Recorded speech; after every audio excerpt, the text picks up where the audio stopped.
ระเยซูในพระนามพระเยซูเราเป็นผู้ชนะมีชัยในพระนามพระเยซูในพระนามพระเยซูมารร้ายจะลบหนีไปเมื่อเราสู้ในนามพระเยซูไม่มีสิ่งใดต้านทานเราได้นามยิ่งใหญ่ในนามพระเยซูเราเป็นผู้ชนะมีชัยเมื่อเราสู้ในนามพระเยซูไม่มีสิ่งใดต้านทานเราได้นามยิ่งใหญ่ในนามพระเยซูเราเป็นผู้ชนะมีชัย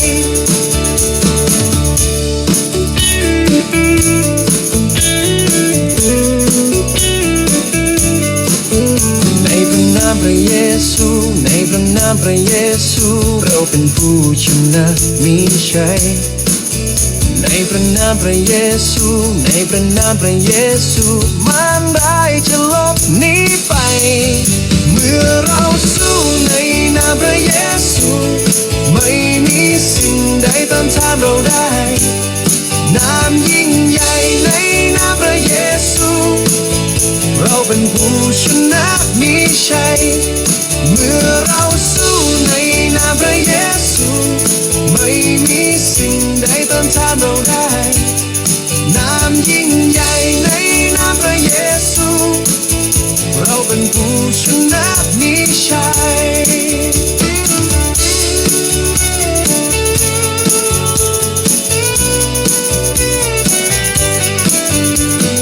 ในพระนามพระเยซูขอทำใจคุกเข่าลงขอสรรเสริญพระองค์พระเยซูพระผู้ไทยยกชูมือสูงขึ้นไปยกเสียงชื่นชมจากใจพระเยซูผู้ยิ่งใหญ่ทรงเป็นพระเจ้าของข้าทรงเป็นองค์พระเยซูพระบุตรผู้ยังทรงพระชนทรงเป็นพระเจ้าของข้าทรงเป็นองค์พระเยซูพระบุตรผู้ยังทรงพระชนขอทำใจคุกเข่าลงขอสรรเสริญพระองค์พระเยซู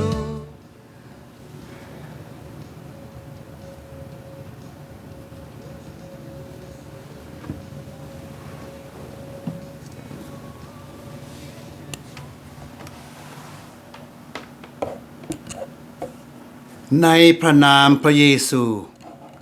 เฮาจึงเป็นผู้มีชัย so in the name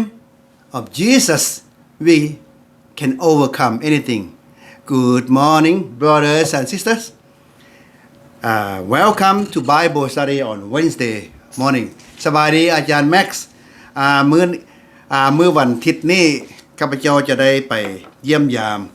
และก็ไปเทศนาอยู่บทอาจารย์แม็กซ์ดังนั้นวันอาทิตย์นี้จะไปเว้าเรื่องที่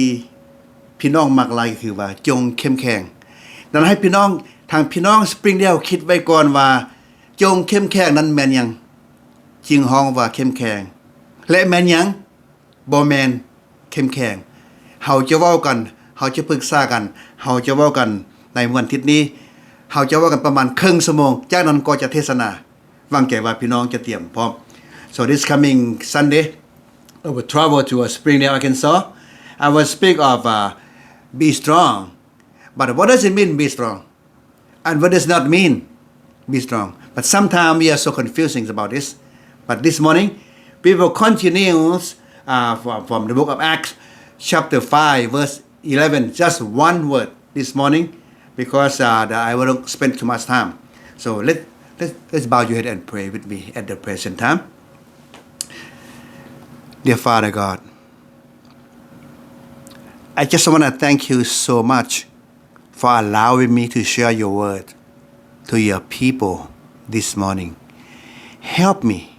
to speak your word and help your children to apply whatever they will hear for next few minutes to their life. Father, thank you so much for this opportunity. I commit this service into your hand, Father, and I pray this prayer in the name of your Son, Jesus Christ. Amen. Amen. All right. So, open your Bible to the book Acts chapter 5 verse 11 ขอให้ท่านทั้งหลายเปิดไปในปึ้มพระธรรมพระธรรมกิจการบทที่5ข้อ11 So in Laotian Bible say like this ฝ่ายคริสตจักรทั้งหมดและคนทั้งปวงได้ยินเหตุการณ์ที่เกิดขึ้นก็มีความย้านยำเกรงพระเจ้าหลายขึ้น And a great fear come over the whole church and all who hear about this event. Well, what kind of event are we talking about this morning? So พี่น้องอยากเป็นตอนเช้าวันนี้พวกเขาเว้าถึงเรื่องอันใด So events of the two a couple, husband and wife try to pretend that they make their free will offering in full amount that we sow. สบายดีสุบินน้องสายสุบินครับที่เข้ามามื้อนี้เขามีหลายคนเข้ามาในกระดานพวกเขาจะเว้าต่อในข้อเดียวเว้าต่อจากอานาเนียกับซาฟิราไปถวายค่ายดินแล้วแม่นบ่แล้วก็เอาเงินเชียงไว้บ้านครึ่งนึงแล้วก็เอามาถวายบดครึ่งนึงแต่มาตัวพระเจ้าบอกว่าขน้อยเอามาหมดเท่านั้นดังนั้นแล้วทั้งสองคนนั้นก็ล้มตายข้อ11ยิ่งเว้าต่อดังนี้เมื่อคนทั้งปวงได้ยินข่าวนั้นก็มีความย้านยำเกรงพระเจ้าหลายขึ้นข้าพเจ้าเทศนาอยู่ในบทอาทิตย์ที่แล้วเรื่องนี้แต่บ่ได้ว่าถึงบ่ถึงไกลบัดนี้เทื่อ So last Sunday a few days ago I spoke of this after Ananias and Sapphira sold the property and keep half at home and another half bring to the disciples and just pretending that's all I have that's all I made money so when they lie to the Holy Spirit and they both instantly die but this morning I will continue verse 11 so that when the church and the people saw by their eyes here from the other people talk so they bring fear to the heart fear God for more God's judgment on Ananias and Sapphira produce great fear among believers making them realize how serious God is regarding of sin in the church sin of lying พระเจ้าจัดการกับอานาเนียและซัฟฟิราได้เฮ็ดให้ผู้ที่เชื่อย้านยำเกรงหลายที่สุดเรื่องนี้เขาจึงเข้าใจว่าพระเจ้าจัดการกับความบาปอย่างจริงจัง Let me repeat again so that God is serious about sin lying to God the question is did you lie to God have you lied to God สบายดีนางทองดีตอนนี้กำลังว่าพระเจ้าเอาเรื่องพระเจ้าเอาแท้ได้พี่น้องพระเจ้าหอมพระเจ้าเว้าลิ้นพระเจ้าเว้าคิดตัวบ่แม่นพระเจ้าจริงจังพระเจ้าเว้าคำใดเฮ็ดคำนั้นแต่ว่าอานาเนียกับซัฟฟิรานี่นะเขาเจ้ามาคิดตัวต่อพระเจ้าดังนั้นทั้งสองคนนี้จึงสิ้นใจตายในเวลานั้นแสดงว่าพระเจ้านี้เป็นพระเจ้าอย่างจริงจังพระเจ้าบ่ต้องการให้ผู้ใดตัวต่อพระองค์ So I want to point you this my brothers and my sisters this event became a great lesson among believers like you and me โอกาสนี้สิ่งที่เกิดขึ้นนี่นะกลายเป็นบทเรียนอันใหญ่สำหรับท่านและข้าพเจ้า What kind of lesson are we learning from this บทเรียนอันไหนที่พวกเราเห็นจากที่นี่ Well one God knows when we lie Let me repeat again First thing God knows when we lie The way when our children lie the same way brothers the same way when our children lie to us we know because we raise our baby our children the same way so we born from God when we lie to God God knows brothers and sisters พี่น้องที่รักแพงอันที่1บทเรียนอันสำคัญก็คือว่าเฮาต้องเรียนรู้จังซี่พี่น้อง1หมายความว่าทุกเทื่อที่เฮาตัวพระเจ้าฮู้ไปยังพระเจ้าค่อยฮู้ well ลูกเฮานะพี่น้องเฮาเลี้ยงลูกเฮามาแต่น้อยนะถ้าลูกเฮาตัวเฮานี่เฮาฮู้ได้เพราะว่าลูกเฮาตัวเพราะเฮาเลี้ยงเขามาแต่น้อยเฮาจึงฮู้จักสบายดีไอ้จอนสบายดีมื้อนี้กำลังเว้าเรื่องความบาปตัวความบาปตัวเฮาตัวเท่าพระเจ้าพระเจ้าฮู้ลูกเฮาตัวต่อเฮาฮู้พี่น้องที่รักแพงดังนั้นน่ะพระเจ้ามันให้กำเนิดเฮาฝ่ายจิตวิญญาณเฮาตัวต่อพระองค์ก็ฮู้ติพี่น้องที่รักแพงอันนั้นที่1 second God is serious God teach us when we do or said something to God we must be serious let me repeat again for point number 2 our God is God of serious if it teach us when we do something for God or we say something to God we must be serious and do it don't talk to God don't สบายดีอาจารย์บอบสบายดีอาจารย์บอบ don't promise to God you promise to do so and you don't do it which means you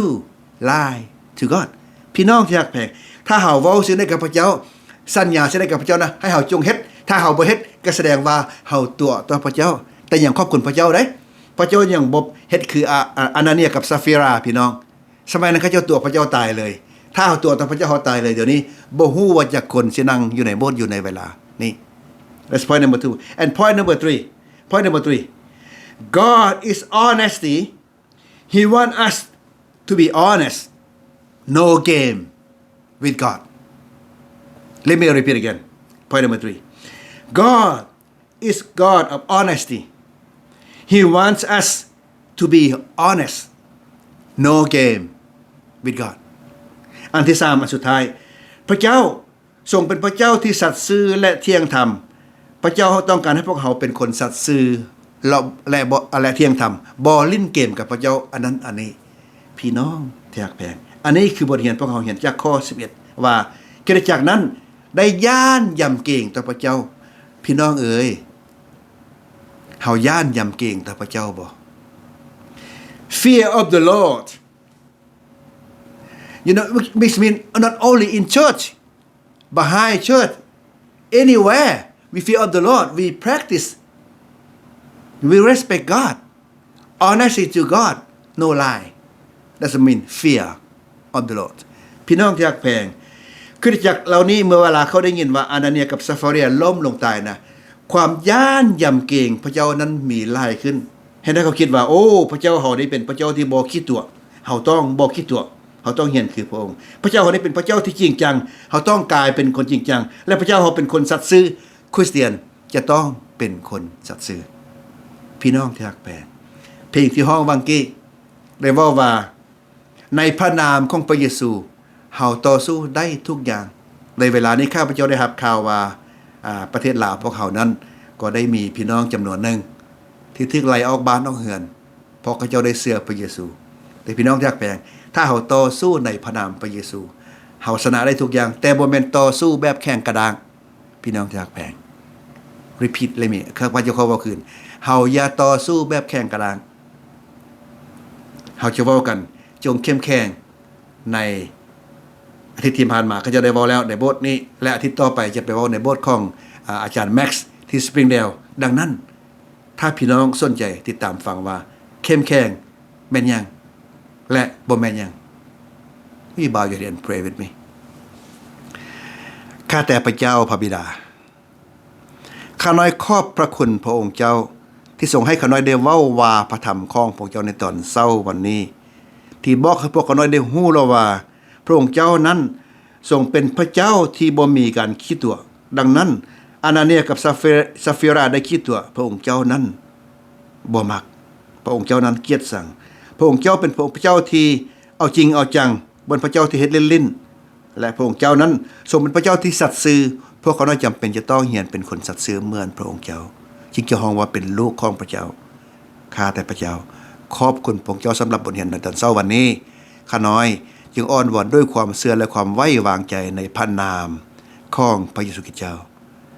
อาเมน God bless you brothers and sisters I will see you again next Wednesday bye bye